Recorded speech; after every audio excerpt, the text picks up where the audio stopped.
Hello students, आज आप लोग के सामने class 12th English medium mathematics का एक नया चैप्टर, क्योंकि मैट्रिक्स आप लोगों का जो चल रहा था उसके के जो कुछ और कॉन्सेप्ट थे वो आप लोगों के इस साल की कोर्स से कट गए हैं। जैसे कि आपका एलिमेंट्री ऑपरेशन ऑन मैट्रिक्स और कुछ जो कॉन्सेप्ट है वो पहले ये डिटर्मिनेंट आपका ये क्लियर हो जाए, तब उसके बाद वो कॉन्सेप्ट आपके उसमें बता देंगे कि ताकि वो चीज़ें, चूँकि अगर डिटर्मिनेंट की नहीं आएगी तब उसका जो इन्वर्स के निकालना है तो फिर वो क्लियर फिर नहीं होगा। तो इसलिए आज जो टॉपिक लिया गया है इसका ये फर्स्ट चैप्टर है, डिटर्मिनेंट। तो डिटर्मिनेंट में भाई अभी तक ये आप लोग पढ़ते थे मैट्रिक्स। मैट्रिक्स में जो भी कॉन्सेप्ट था आपका उसकी कोई एग्जैक्ट किसी एक सिंगल वैल्यू में उसको हम चेंज नहीं कर सकते थे मैट्रिक्स को, कि हम ये कहें कि मैट्रिक्स की वैल्यू आ गई सॉल्व करने के बाद 4 आ गई या 3 आ गई। भाई उसको एक मैट्रिक्स का जो कॉन्सेप्ट था उसी के फॉर्म में ही हम लिखते थे। यहाँ तक कि अगर उसमें सिर्फ एक भी एलिमेंट हो तो भी उसको हम जो मैट्रिक्स का रिप्रेजेंटेशन है उसी के फॉर्म में ही उसको हम लिखते थे या उसका सिंबल हम लगाते थे। अब मैट्रिक्स के चाहे कि ज़ीरो मैट्रिक्स हो तो भी उसको मैट्रिक्स ही हम बोलेंगे, और उसके जितने भी एलिमेंट होंगे तो वो मैट्रिक्स का जो सिंबल था उसी के फॉर्म में उसको हम जो है लिखते हैं। लेकिन डिटर्मिनेंट भी और एक बात और भी है कि जो भी मैट्रिक्स थी वो चाहे स्क्वायर हो चाहे रेक्टेंगुलर, ये दोनों टाइप की कंडीशन उसमें हो सकती है। लेकिन डिटर्मिनेंट में क्या होता है, डिटर्मिनेंट ये एक स्क्वायर मैट्रिक्स से निकला हुआ एक कॉन्सेप्ट है।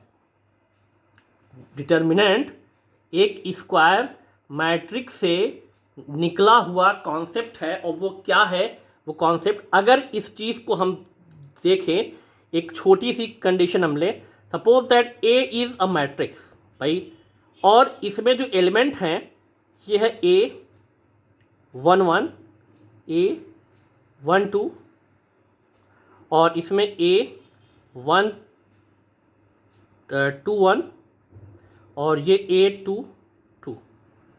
ये चूंकि इसका जो ऑर्डर है ये है 2×2। अब इस मैट्रिक्स को हम डिटर्मिनेंट के फॉर्म में चेंज कर सकते हैं। क्यों? क्योंकि ये स्क्वायर या 2×2 ऑर्डर की या 2 ऑर्डर की मैट्रिक्स है ये, तो इसको हम डिटर्मिनेंट में हम चेंज कर सकते हैं। और अगर इसको डिटर्मिनेंट में हमें लिखना होगा तो इसको इस टाइप से हम लिखेंगे, चाहे हम ये लिखें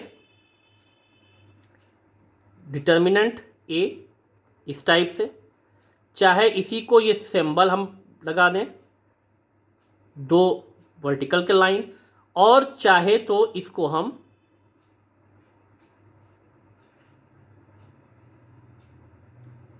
अब अगर इसको चलिए आगे कॉन्सेप्ट होगा, और चाहे तो इसको हम सिर्फ और सिर्फ के डेल्टा भी लिख सकते हैं। चाहे डेल्टा लिखें तो भी शो करेगा डिटर्मिनेंट। डिटर्मिनेंट ऑफ एक ए का मतलब ये जो डिटर्मिनेंट है ये इस मैट्रिक्स का है।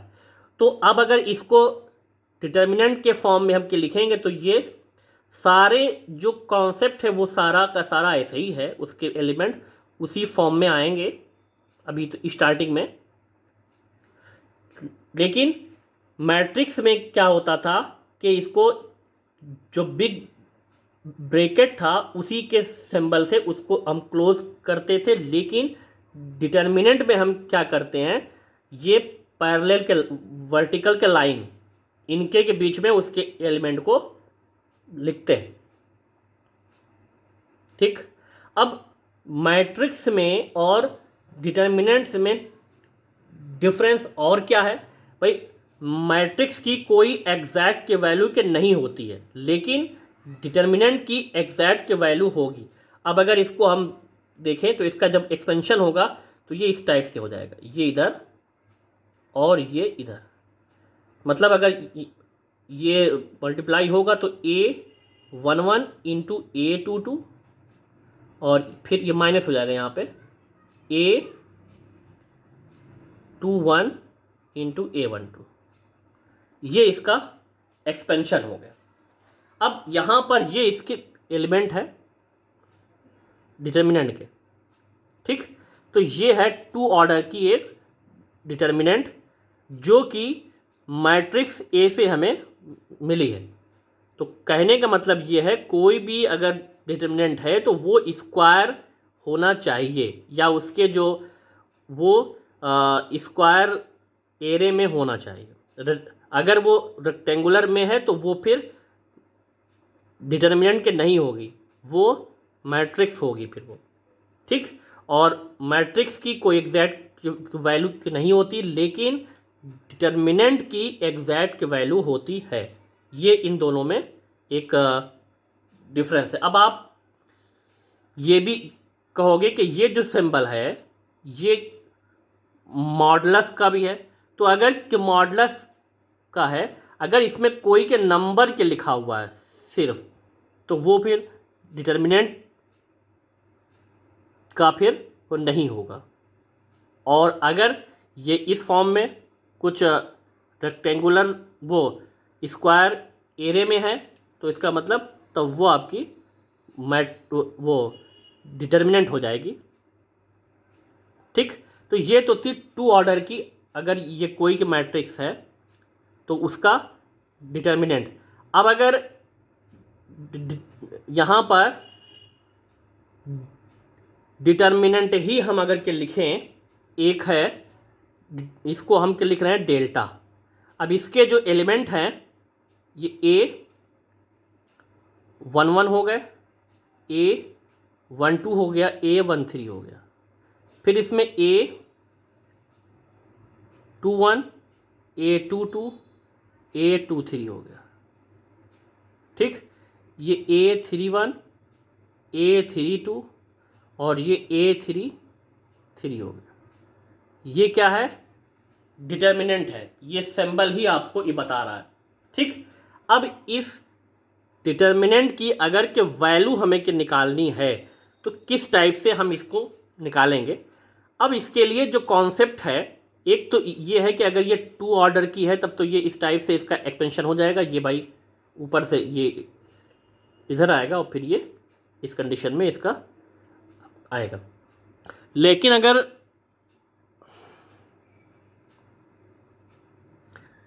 थ्री ऑर्डर की है तो अब इसका एक एक्सपेंशन कैसे होगा। इसके लिए हमें यहाँ पर के 2 चीज़ें हैं, माइनस एंड कोफैक्टर, इसको हमें क्या समझना होगा। अगर यहीं पे हम अगर कि समझ लें तो आसानी हो जाएगी।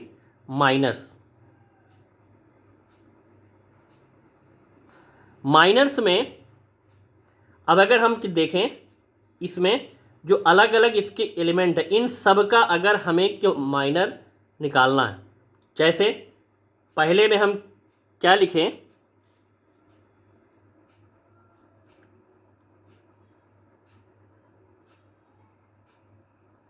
Minor of A11। अब A11 जो एलिमेंट है इसका अगर हमें माइनर के निकालना है A11 का, तो A11 का अगर के माइनर हम के निकालें तो इसके लिए क्या होगा, ये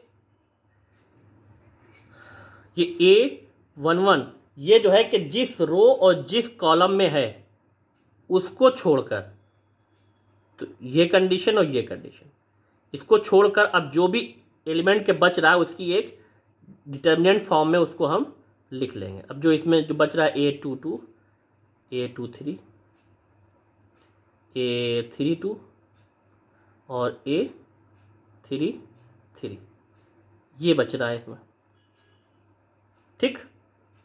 A11 का जो भी इसमें के माइनर होगा ये इसको इस टाइप से हम लिखेंगे। इसको हम चाहे m1 भी लिख सकते हैं, ठीक है। तो अब जब ये इस फॉर्म में आए, अब अगर इसका एक्सपेंशन हम कर दें, जैसे ऊपर हुआ था ऐसे इसमें भी, तो ये यहाँ पर आएगा A22 A33 minus A32 A23, ये आपका आ गया माइनर A11 जो एलिमेंट है उसका। फिर अगर A12 का निकालें, माइनर ऑफ A12, तो A12 का अगर हम के माइनर इसमें के निकालेंगे A12 का, तो A12 का अगर के माइनर आएगा तो अब उसमें भी क्या होगा, A12 आपका इसमें भी है, ठीक। तो ये ब्लॉक हो गया और ये ब्लॉक हो गया, मतलब फर्स्ट रो और फर्स्ट कॉलम। अब जो कुछ के बच रहा है उसको उसी फॉर्म में हम लिखेंगे, A21 A23 डिटर्मिनेंट के फॉर्म में इस टाइप से इसको हम अरेंज कर लेंगे, ठीक। ये माइनर ऑफ A12 हो गया। अब इसका एक्सपेंशन हम कर देंगे, इसका ये जो है माइनर आ जाएगा, तो A21 भाई इसका इसमें होगा और इसका इधर, A21 A33 minus A31 A23, ये A12 का भी आ गया माइनर, ठीक। फिर माइनर ऑफ A13 हमें निकालना हो अगर, तो A13 का अगर के माइनर आएगा तो अब इसमें A13, तो A13 आपका क्या है,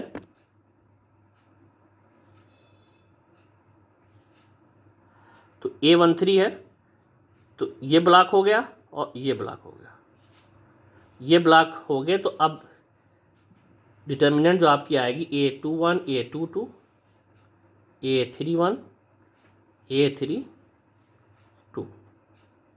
तो अब इसका एक्सपेंशन चाहे तो कर ले, A21 A32 minus A31 A22। ऐसे ही इसमें इसके जितने एलिमेंट हैं इन सब का हम माइनर यहाँ पे निकाल सकते हैं, ठीक। ये तो था माइनर, लेकिन इसके साथ साथ एक चीज़ होती है कोफैक्टर। अब कोफैक्टर में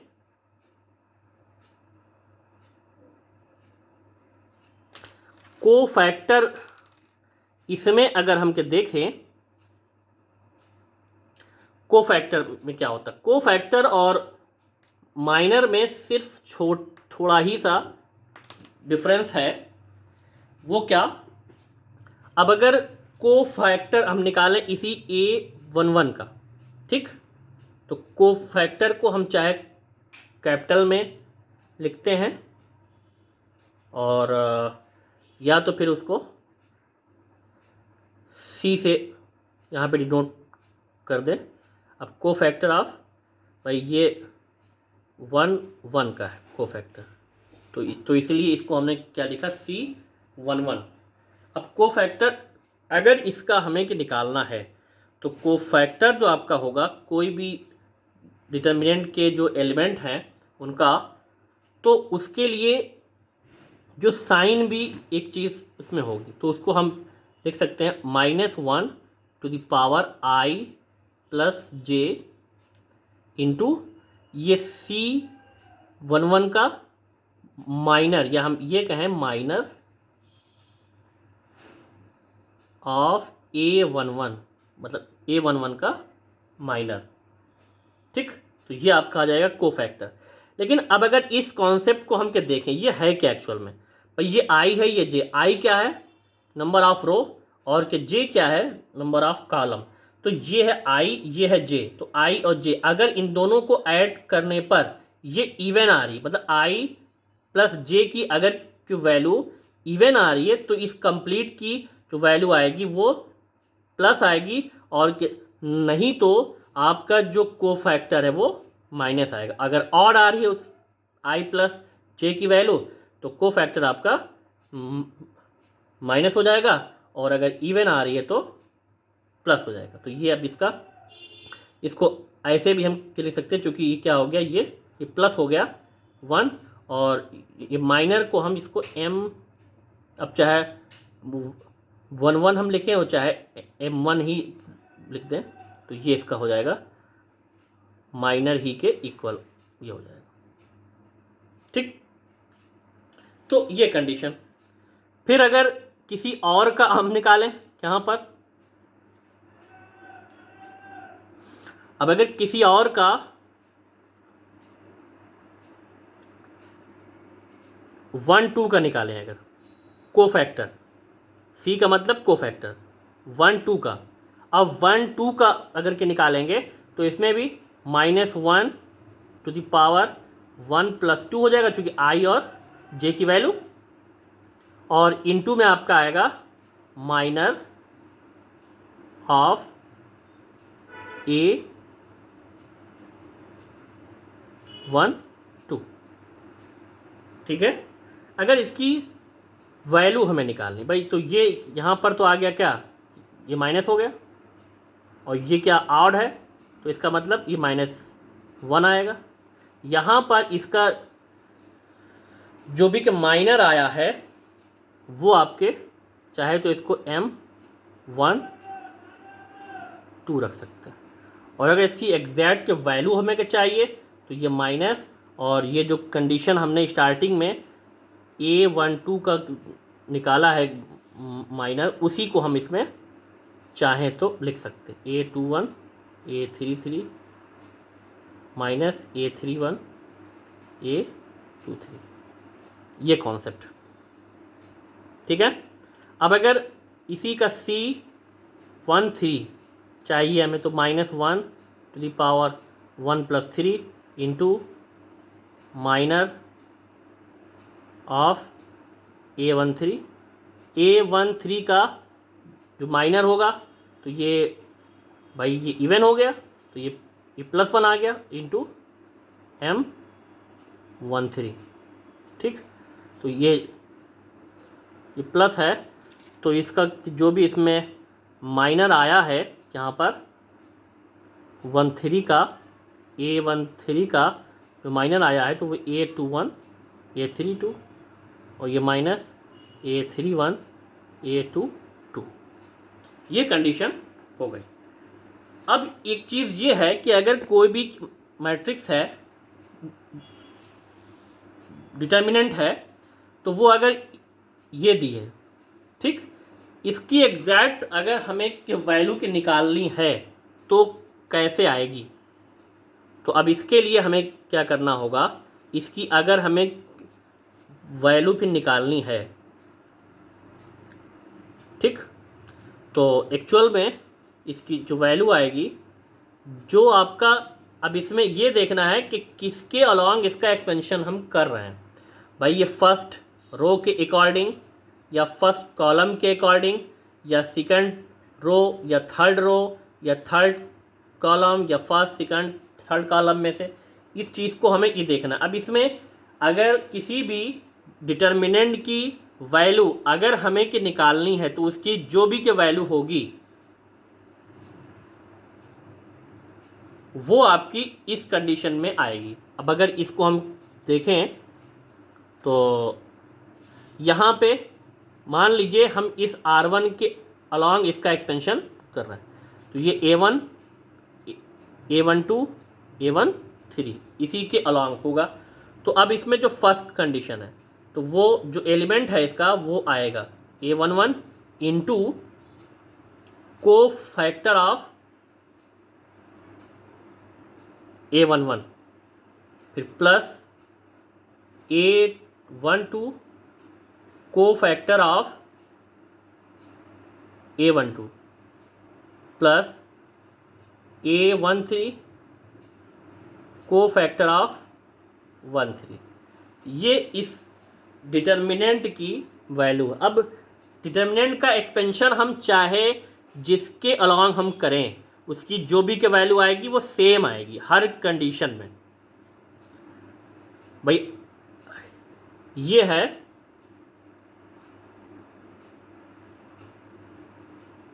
अलॉन्ग R1। अब अगर इसी को R2 के या हम ये कहें C1 के अलॉन्ग इसका एक्सपेंशन करें अगर,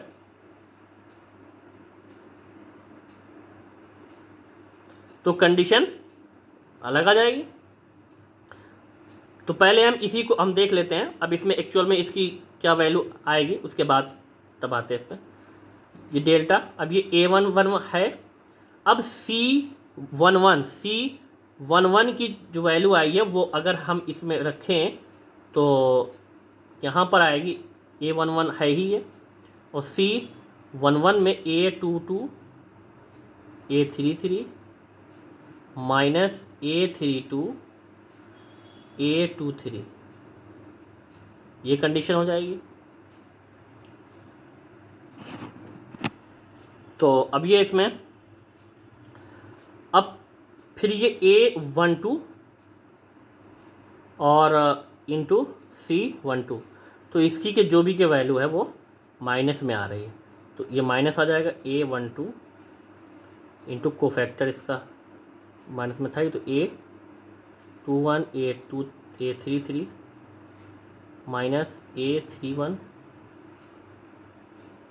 A23, ये हो गया। फिर प्लस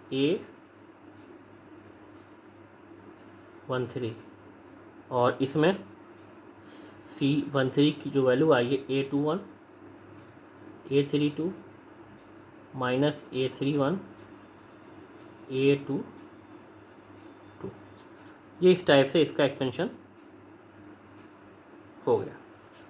तो ये तो था 3 ऑर्डर का इसका एक्सपेंशन किस टाइप से होगा। ठीक, थोड़ा सा ये लेंदी है। अब एक कॉन्सेप्ट यहीं पे हम के लेते हैं, उसके बाद तब आगे बढ़। तो अब यहाँ पर एक कॉन्सेप्ट यहाँ पे इसको हम के ले रहे हैं, कैसे इसका अब डायरेक्ट एक्सपेंशन करेंगे। वो तो एक्चुअलिटी उसकी माइनर और कोफैक्टर इस टाइप से इसको बताया था। एक्चुअल में अगर कि डायरेक्ट हमें सॉल्व करना है तो कैसे हम उसको करें या उसका एक्सपेंशन किस टाइप से हम करें। तो आइए, ये है एक डिटर्मिनेंट, तो इसका एक्सपेंशन हमें करना है।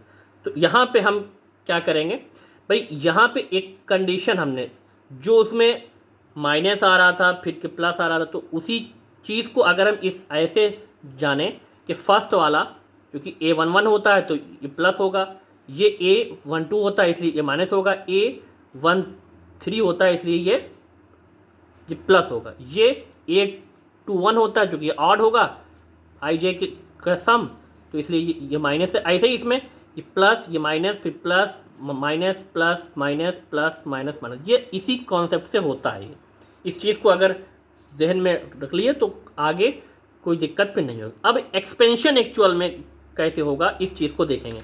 तो हम इसमें जो एक्सपेंशन कर रहे हैं वो अलॉन्ग R1 कर रहे हैं, ये ठीक, A1 A2 और A3 के सापेक्ष। तो अब इसमें क्या होगा, जो फर्स्ट एलिमेंट है वो A1, इसको लिखा हमने A1। अब क्या करना है, A1 ये जिस रो और जिस कॉलम में है उसको ब्लॉक कर लिया। अब बच रहा है हमारा ये और ये, इसी को ऐसे ही हमने यहाँ पे उतार लिया। ये B2 B3 ये C2 C3 डिटर्मिनेंट के फॉर्म में इसको हमने लिख लिया। नेक्स्ट, अब चूँकि R1 में हमें चलना ही है तो ये है अगला A2 है। अब A2 में यहाँ पर क्या होगा, क्योंकि ये A12 है तो इसका मतलब ये माइनस होगा, तो इसको हम अब क्या रखेंगे, माइनस A2 रख देंगे, और फिर ये जिस रो और जिस कॉलम में है उसको ब्लॉक कर देंगे, ये ब्लॉक हो जाएगा, ये ब्लॉक। अब जो इसमें डिटर्मिनेंट में आएगा वो B1 B3 और C1 C3 आ जाएगा। ठीक, नेक्स्ट में अब लास्ट वाला है A3। अब चूंकि इसमें क्या होगा, प्लस हो जाएगा, तो प्लस A3। फिर ये जिस रो और जिस कॉलम में है उसको ब्लॉक कर देना, ये ठीक। तो ये B1 B2 ये C1 C2 इस टाइप से ये आ गया। तो ये अगर इस टाइप से आ गया, अब इसका एक्सपेंशन हम कर लें। यहाँ पे इसका जब एक्सपेंशन होगा तो ये A1 तो आपका ऐसे ही होगा, ये B2C3 plus C2B3, sorry minus होगा इसमें, प्लस नहीं होगा, फिर ये माइनस A2 आपका ऐसे ही रहेगा, ये B1C3 माइनस C1B3, फिर प्लस A3 और इसका एक्सपेंशन हो जाएगा B1C2 माइनस B2C1। ये इसका इस डिटर्मिनेंट का एक्सपेंशन इस टाइप से ये हो गया। तो ये चीज़ कुछ हद तक आप लोगों की समझ में आ गई होगी। अब कुछ तो अब इसमें जो क्वेश्चन है इवैल्यूएट, इसकी हमें वैल्यू निकालनी है। तो बस तो क्योंकि ये 2 ऑर्डर का है तो इसका एक्सपेंशन हो जाए तो ये ऊपर से नीचे आएगा, ये नीचे से ऊपर जाएगा, तो 3 इंटू ये -7 होगा, फिर ये -9 इंटू 4 हो जाएगा। तो सॉल्व कर लेंगे इसको, तो -21 और -36 ऐड होगा, तो ये 7 5 -57 इसकी ये वैल्यू आ गई। ये सिंपल सा इसका। तो नेक्स्ट क्वेश्चन इसमें भी वही इवैल्यूएट, तो इसका भी एक्सपेंशन होगा। तो एक्सपेंशन इसका भी जब होगा तो ये x+1 इंटू x-1 से होगा, ये इसका इधर आएगा, ठीक, और फिर इसका इधर आएगा, तो इधर होगा -x+2, ये माइनस है, इंटू x-2 हो जाएगा, ठीक। अब इसको सॉल्व कर लें, तो ये तो एक फार्मूले से हो गया x² -1² ये हो जाएगा, और ये माइनस ऐसे इसका भी ये x² -2² हो जाएगा। उसके बाद ओपन होगा, फिर ये x² -1, ये -x² और ये +4 हो जाएगा। इसको हम सॉल्व कर लेते हैं, तो ये x² तो ये कैंसिल हो गया, -1 और +4 ये +3 आ गया इसकी वैल्यू, ठीक। तो ये था। तो अब इसमें यहाँ पर ये दिया गया सॉल्व, तो इसमें ये कह रहा है कि x+2 x4 3 ये डिटर्मिनेंट है और इक्वल टू इसमें ये 0 यहाँ पे दिया है, तो x की वैल्यू इसमें फाइंड आउट करनी है। तो सॉल्व करना, जो इसका एक्सपेंशन हम कर लेते हैं वैसे ही। तो ये 3 इंटू x+2 और ये -4x हो जाएगा इक्वल टू 0। इसको हम सॉल्व कर लेते हैं, तो 3x + 6 हो जाएगा -4x equal to 0। Next step में तो -x + 6 इक्वल टू 0 या -x equal to -6, so x equal to आपका आ गया 6, ठीक। तो ये इसका सोल्यूशन भी आ गया। इस टाइप से इसको हम सॉल्व कर सकते हैं। तो आज के लिए इतना ही, आगे जो और कंडीशन है वो सब बताई जाएंगी। तो थैंक्स फॉर वॉचिंग।